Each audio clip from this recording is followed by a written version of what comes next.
The clock on the wall read 11:47 p.m. when she heard the ambulance sirens in the distance. Another emergency case was coming to the animal clinic, and she knew it would be a long night ahead. She pulled her worn jacket tighter around her shoulders, and checked the medical supplies one more time. Her name was Riley, and she had been working night shifts at the emergency animal hospital for almost a year now. Most people thought it was strange that a 28-year-old woman would choose to work alone with sick and injured animals in the middle of the night, but Riley preferred it this way. Animals didn't ask questions, they didn't stare at her with that look of pity that people always seemed to have. They didn't whisper behind her back about what happened 3 months ago. The automatic doors slid open with a soft whoosh, and a man in scrubs walked in carrying a clipboard. Riley looked up from the medicine cabinet she was organizing and immediately felt her shoulders tense. She hadn't seen him before, which meant he was probably the new veterinarian everyone had been talking about. Great, another person she would have to deal with. Dr. Alex Morrison was tall, with kind eyes and an easy smile that seemed genuine. He approached the front desk where Riley was standing and extended his hand in greeting. "You must be Riley. I'm Alex. I'll be working the night shift rotation starting tonight." Riley glanced at his outstretched hand but made no move to shake it. Instead, she turned back to her paperwork and mumbled, "Welcome to the Midnight Circus. Hope you're ready for anything." Alex lowered his hand slowly, but his smile didn't fade. "I've heard great things about how well you handle the difficult cases. Looking forward to working with you." She snorted softly. "Difficult cases? You mean the animals that everyone else has given up on?" "Yeah, I guess you could say I specialize in lost causes." There was something in the way she said it that made Alex pause. He studied her face for a moment, noticing the slight limp when she walked and the way she seemed to favor her left side. But more than that, he noticed the walls she had built around herself, the way she held her body like she was ready to defend against an attack at any moment. The first emergency call came in around midnight. A car had hit a stray dog, and the poor animal was in bad shape. When the owner brought the dog in, it was clear that the animal was terrified and in pain. Every time someone tried to get close, the dog would snap and growl, showing its teeth. "Looks like we have a fighter," Alex said quietly, pulling on his examination gloves. Riley was already moving toward the examination table with practiced ease. "They always fight harder when they're scared," she said, her voice softer now. "Can't blame them, really. When you're hurt and don't understand what's happening, fighting feels like the only option." Alex watched as Riley approached the injured dog with infinite patience. She didn't try to grab or restrain the animal. Instead, she spoke in low, soothing tones, moving slowly and deliberately. "I know you're scared," she whispered to the dog. "I know everything hurts right now, but we're going to help you, okay?" The dog continued to growl, but something in Riley's voice seemed to calm it slightly. She kept talking, her words gentle and understanding. "Nobody's going to hurt you here, I promise. We just want to make the pain go away." Alex found himself fascinated by the transformation he was witnessing. The sharp, defensive woman who had barely acknowledged his greeting was now showing incredible compassion and skill. She worked with the injured dog for almost 20 minutes, slowly earning its trust until she could finally examine the wounds properly. "How did you do that?" Alex asked, when they finally had the dog sedated and ready for treatment. Riley shrugged. "Already cleaning up the examination area. You just have to understand what they're going through. When something terrible happens to you, when you're in pain and scared, your first instinct is to protect yourself, even from people who want to help." There was something deeply personal in the way she said it, and Alex realized she wasn't just talking about the dog. As the night went on, more emergency cases came in. A cat with a broken leg, a rabbit that had been attacked by a larger animal, a bird with a damaged wing. Each time Riley worked with the same incredible patience and skill. But whenever Alex tried to help her directly, to support her when she was clearly struggling with the physical demands of the job, she would pull away immediately. Around 3 a.m., they were treating a particularly aggressive rescue cat that had been brought in by the animal control officer. The cat had been living on the streets for months and trusted no one. Riley was trying to hold the animal still for Alex to give it a shot, but the cat was fighting hard, and Riley was clearly in pain from the awkward position she had to maintain. Alex noticed her wincing and immediately stepped closer to help support her. "Here, let me help you with that," he said, reaching out to steady her arm. The reaction was instant and fierce. Riley jerked away from his touch so quickly that she nearly lost her balance. Her eyes flashed with anger and something that looked almost like fear. "Don't touch me," she snapped, her voice sharp as broken glass. "I can handle this myself." Alex stepped back immediately, his hands raised in a gesture of peace. I'm sorry, I was just trying to help. Well, don't, Riley said, her breathing slightly uneven. Touch me and I'll bite, just like every other wounded animal that comes through those doors. The words hung in the air between them, heavy with meaning. Alex looked at her for a long moment, seeing past the anger to the pain underneath. When he spoke again, his voice was gentle and understanding. You know, he said quietly, still maintaining his distance, I've been working with animals for 8 years now, and I've learned that the ones who bite the hardest are usually the ones who have been hurt the worst. Riley stared at him, something flickering in her eyes that might have been surprise. No one had ever responded to her anger that way before. Most people either got angry back or walked away completely, but Alex just stood there, patient and calm, like he was waiting for a frightened animal to decide whether he could be trusted. The good news, he continued with a small smile, is that I'm used to working with defensive creatures, and I've got pretty good reflexes, so I think I can avoid getting bitten. Despite herself, Riley felt the corner of her mouth twitch slightly. It wasn't quite a smile, but it was close. Don't say I didn't warn you, she muttered, turning back to the injured cat. For the rest of the shift, Alex kept his promise. He helped with the cases, but never tried to touch Riley or invade her personal space. He was there when she needed assistance, but never made her feel weak or incapable. And slowly, almost without realizing it, Riley began to relax slightly in his presence. When 7 a.m. finally arrived and the day shift came in to take over, Riley was exhausted but oddly thoughtful. As she gathered her things to leave, Alex approached her one more time. Same time tomorrow night? He asked. Riley nodded curtly. Yeah, I'll be here. As she walked toward the exit, Alex called out softly, Riley, for what it's worth, I think you're incredible at what you do. Those animals are lucky to have someone who understands them so well. Riley paused at the door but didn't turn around. After a moment, she said quietly, see you tomorrow, Alex. It wasn't much, but it was a start. And as Alex watched her disappear into the early morning light, he couldn't shake the feeling that Riley needed someone to understand her just as much as she understood the wounded animals she cared for so expertly. 3 weeks had passed since Alex started working the night shift, and Riley was beginning to realize that he wasn't going away. Most people got tired of her cold shoulder pretty quickly, but Alex seemed different. He showed up every night with the same calm energy, never pushing, never demanding anything from her that she wasn't ready to give. It started with small things. The first time Riley noticed was on a particularly busy Tuesday night when she had been running around for hours without a break. She found a steaming cup of coffee waiting for her at the front desk, still hot and exactly the way she liked it, black with just a tiny bit of sugar. When she looked around to see who had left it, Alex was busy with a patient in examination room 2, acting like nothing had happened. Did you leave this coffee here? She asked him later when he came out to update some charts. Alex glanced at the cup in her hands and shrugged. Coffee machine was already on. Figured you might need some fuel to get through the rest of the shift. Riley studied his face, looking for some hidden motive, but found only genuine kindness. She wasn't used to people doing nice things for her, without expecting something in return. Thanks, she said quietly, and meant it. The coffee became a regular thing. Every night, somewhere between midnight and 2 a.m., Riley would find a fresh cup waiting for her. Alex never made a big deal about it, never mentioned it, just quietly made sure she had what she needed to keep going. Then there was the incident with the supply closet. Riley had been struggling to reach the medical supplies on the top shelf, her injured shoulder making it difficult to stretch that high.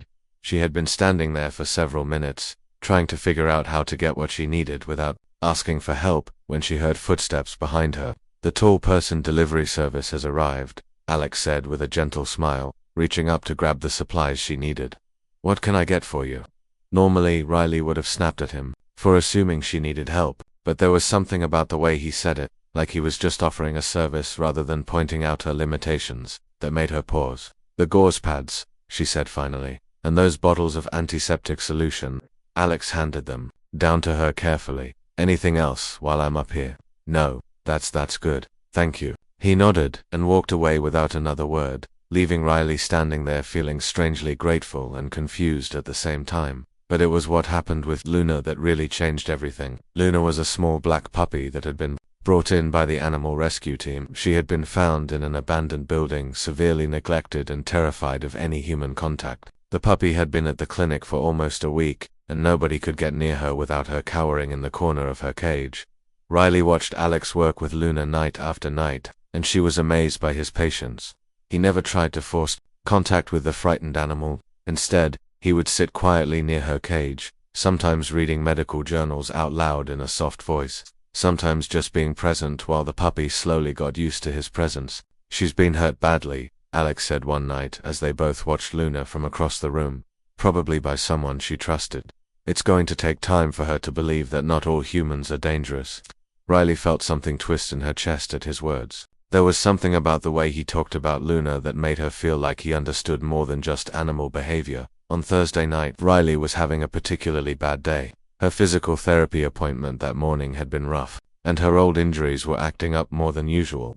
She was trying to lift a heavy bag of dog food when her back seized up completely. She gasped and grabbed onto the counter, pain shooting through her spine. Alex appeared beside her almost instantly. "Whoa, easy there," he said softly.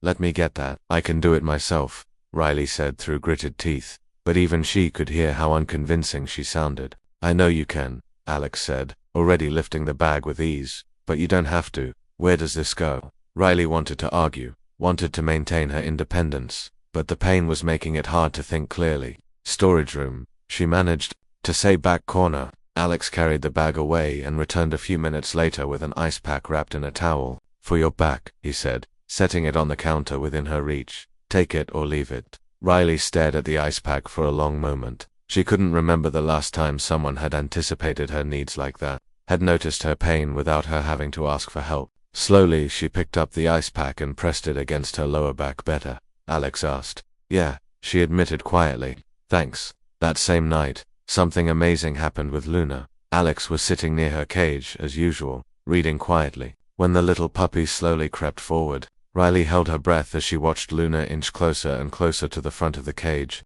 Finally, the puppy stretched out one tiny paw and touched Alex's finger through the bars. It was the first time Luna had made contact with any human since arriving at the clinic. Alex's face lit up with the biggest smile Riley had ever seen, but he didn't move, didn't try to grab the puppy or rush the moment. He just let Luna decide how much contact she was comfortable with.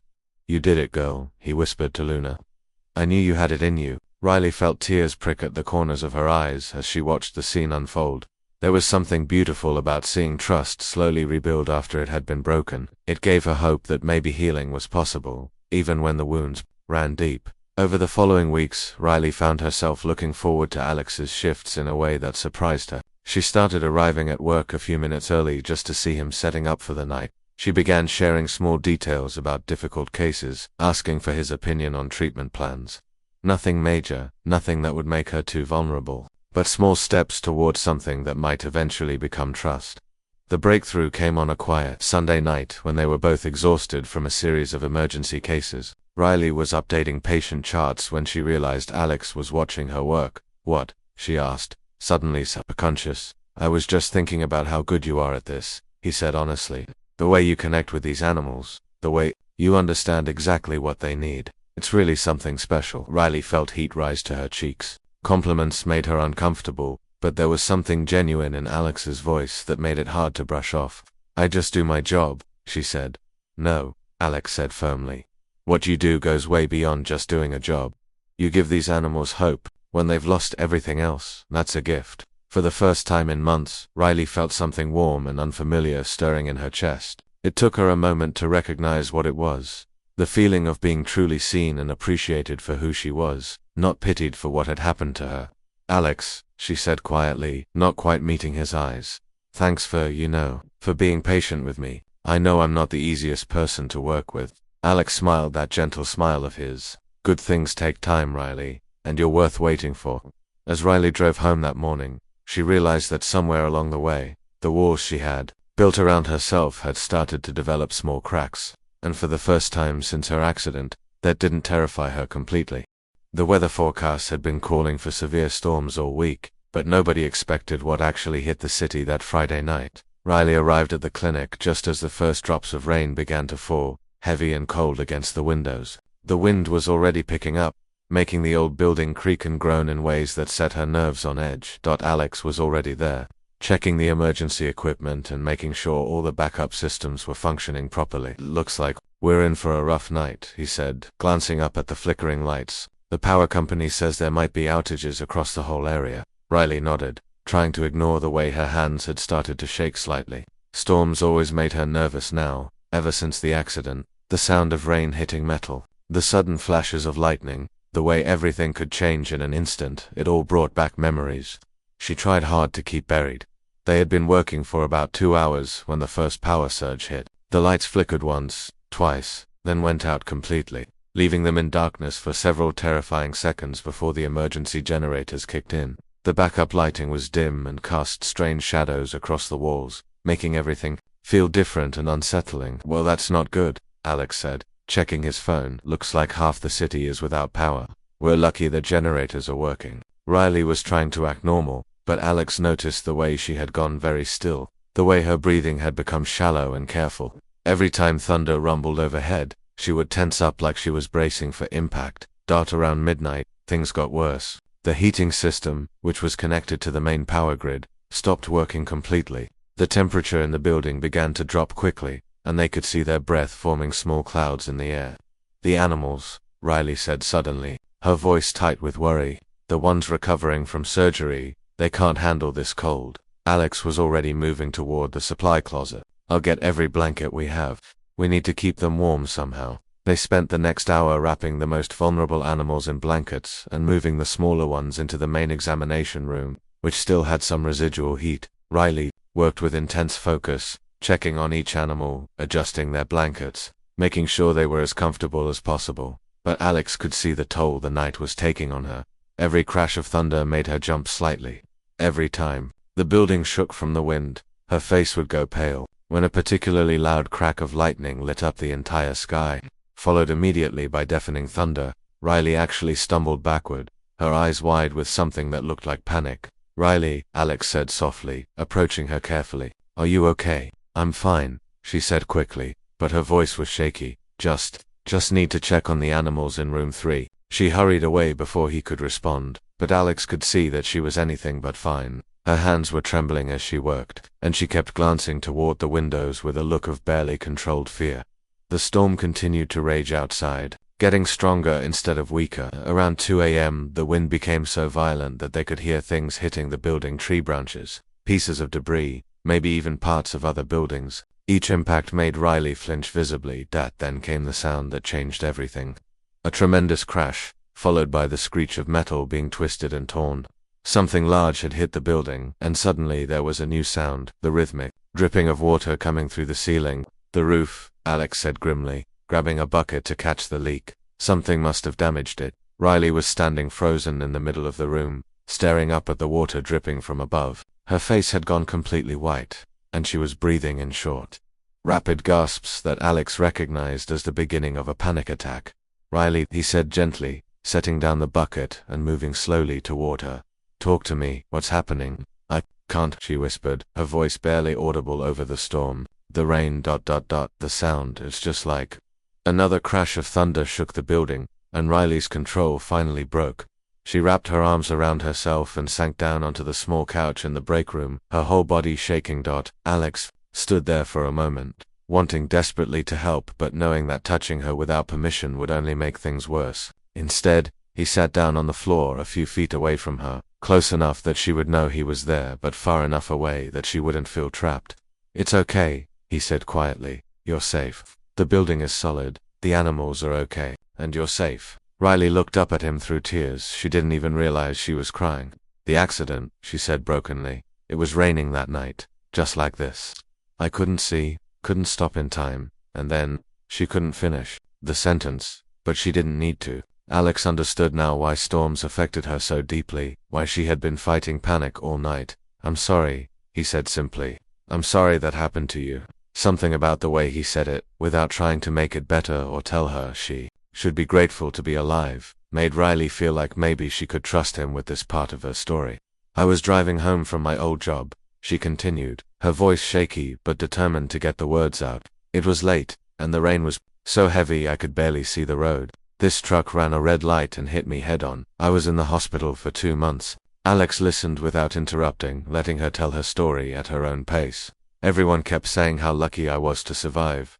Riley said bitterly, but I didn't feel lucky. I felt broken. Still do. Most days, my back, my shoulder, never be the same. And every time it storms like this. You're back there, Alex finished gently. In that moment when everything went wrong, Riley nodded, surprised that he understood so clearly. I know it doesn't make sense. I know I'm safe here, but my body doesn't seem to get the message. It makes perfect sense, Alex said firmly. Trauma doesn't follow logic. It just is.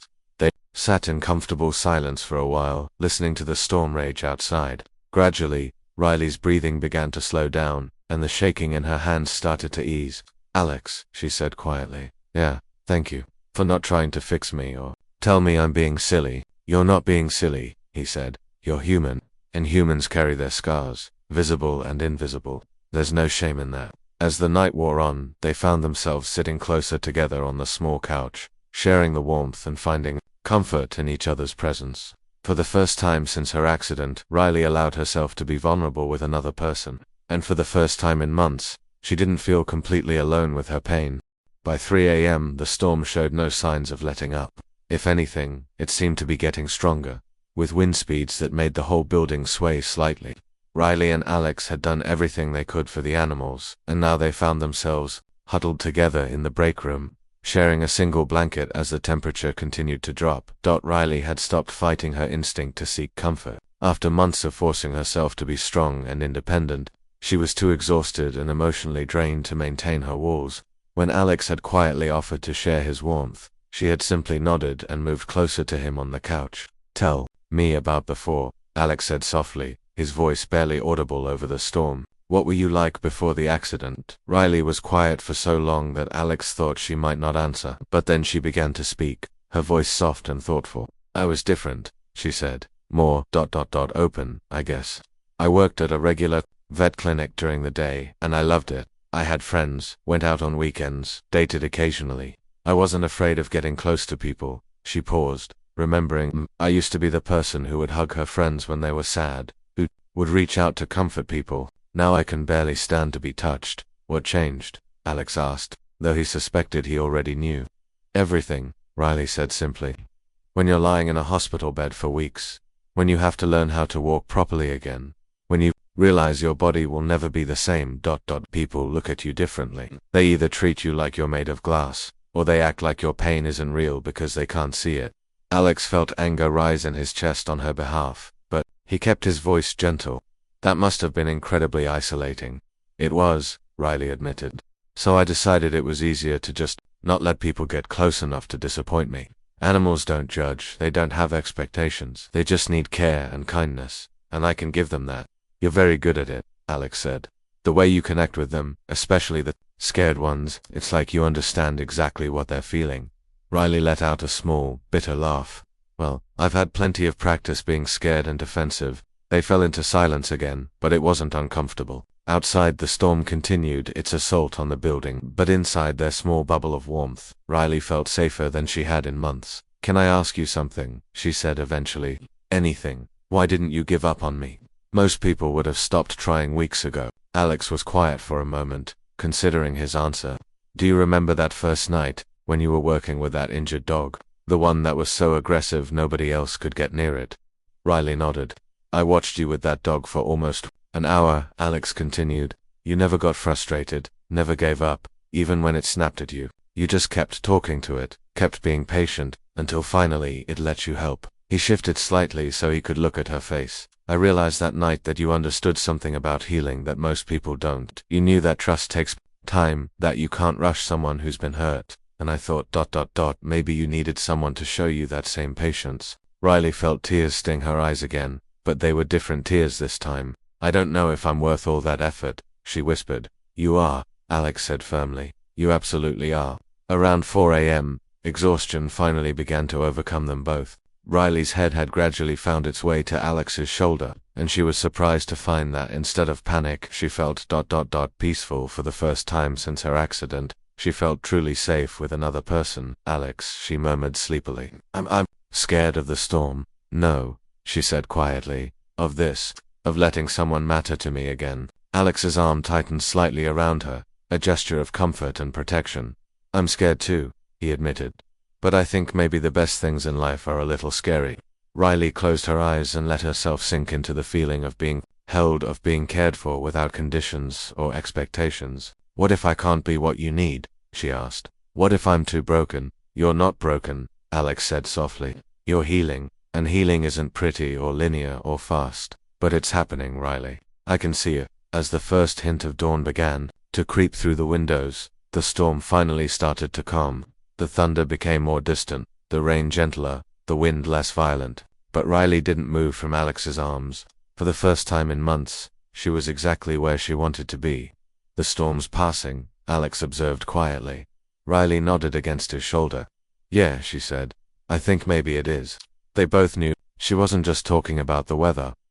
When the day shift arrived at 7 a.m. to find them still curled together on the couch, surrounded by sleeping animals and empty coffee cups, Riley didn't immediately pull away.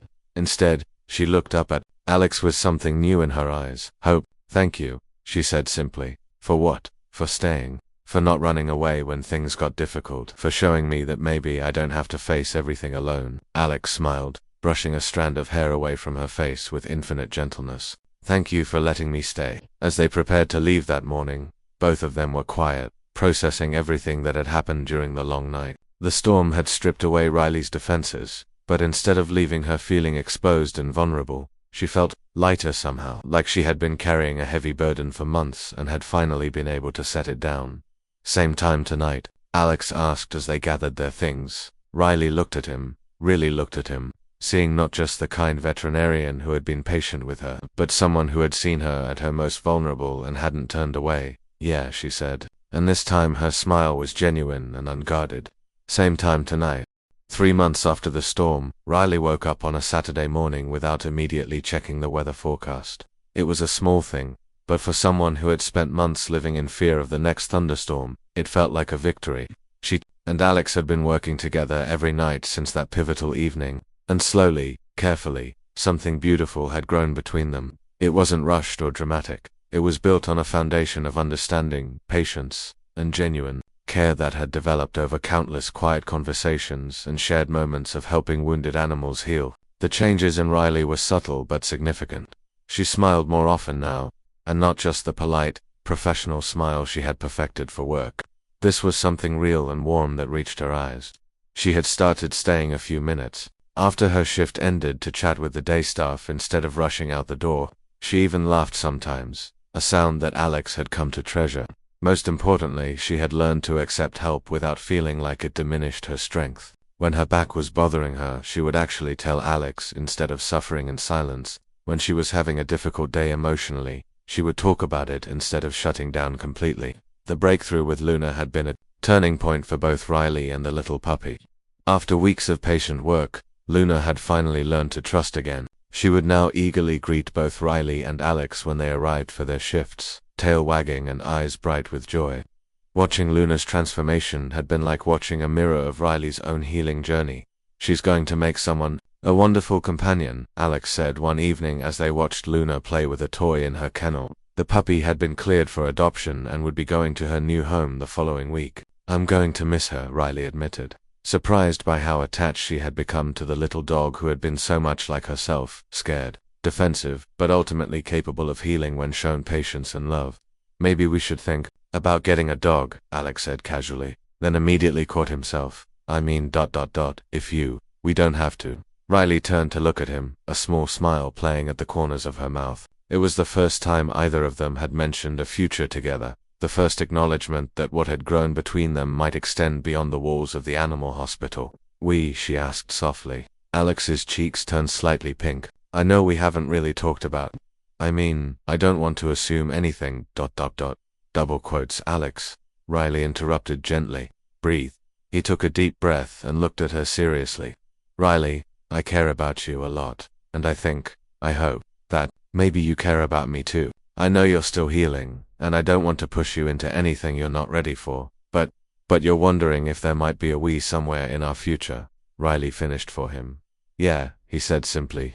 That's exactly what I'm wondering. Riley was quiet for a moment, considering 6 months ago, the idea of opening her heart to someone would have terrified her. The thought of being vulnerable, of risking being hurt again, would have sent her running in the opposite direction. But Alex had proven himself over and over again. He had seen her at her worst and hadn't fled. He had been patient when she was defensive, gentle when she was scared, and constant when she was struggling to believe that anyone could truly care about her. "I'm still scared sometimes," she said honestly. "I still have bad days when my body hurts and my mind goes to dark places.